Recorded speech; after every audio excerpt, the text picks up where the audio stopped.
The next play we're going over here is called Saints Comeback, but really it isn't specific to this play. It's just something that you can do from any play from this formation.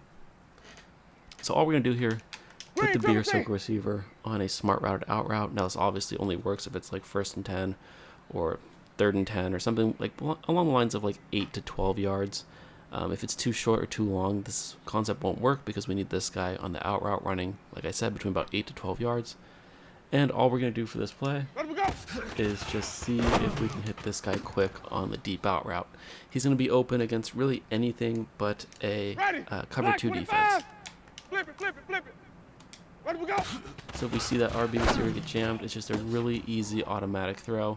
It's kind of like how we read the left side when we're doing a thing with this guy on the comeback route. So we just, on this side, we're looking to see if the wire triangle receiver gets jammed. And if he does, we look to the guy over that extra square receiver, see if he drops back, and we just throw to the extra square receiver. On this side, it's much easier. If we see this RB receiver get jammed, we just look to see if that B or circle receiver is in a flat zone or not. If he's in a flat zone, we don't throw it. If he drops back a couple yards, then we know we can throw to that B receiver. So here we're going against cover 3. Where do we go? And you're going to see we just make a quick throw. It is a timing throw, and you do need to possession catch it, which is A on the Xbox One or X on the PS4. White. So again, watch the timing here. You do it right when he makes his cut. If you're late, you're looking at a pick 6. But you really shouldn't be late. It's a pretty easy read to make. Where do we go?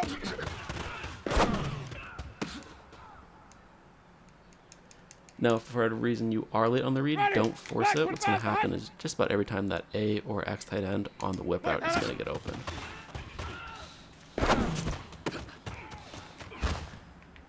And then you can do whatever you want with your receivers on the left. You can do this thing with the comeback route. So you can automatic throw there. Or you can motion the running back in, give you an extra blocker. It is kind of up to you with how you want to use the left side of your line of scrimmage. It does help to have a good route running receiver over there on the right. Ideally, somebody like an in-out specialist works really well. But it's not at all required. You can see that guy's going to get open the vast majority of the time with that smart routed out route. This is very important just to keep your opponent honest, and by doing this, you're going to force your opponent to go into a cover 2 defense.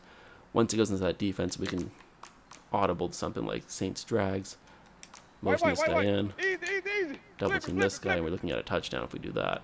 Obviously, it's a cover 3 here, so it's not going to be open. But then we can do the same Saints drag play if you would like this. Motion him in. Now we have, basically what we're doing is we're reading this RB receiver. If the guy jams him, we know it's cover 3. Then we look to this B receiver. We can do the quick pass out there. But if we see that the light blue zone is sitting on that B receiver, that's going to mean that we can look to this left side of the screen. And then we can just throw to that wire triangle receiver. Now here obviously it was still a cover 3 defense, but you can just kind of visualize in your mind if you were to do the same type of play with like a Saints drag. You now have 2 reads.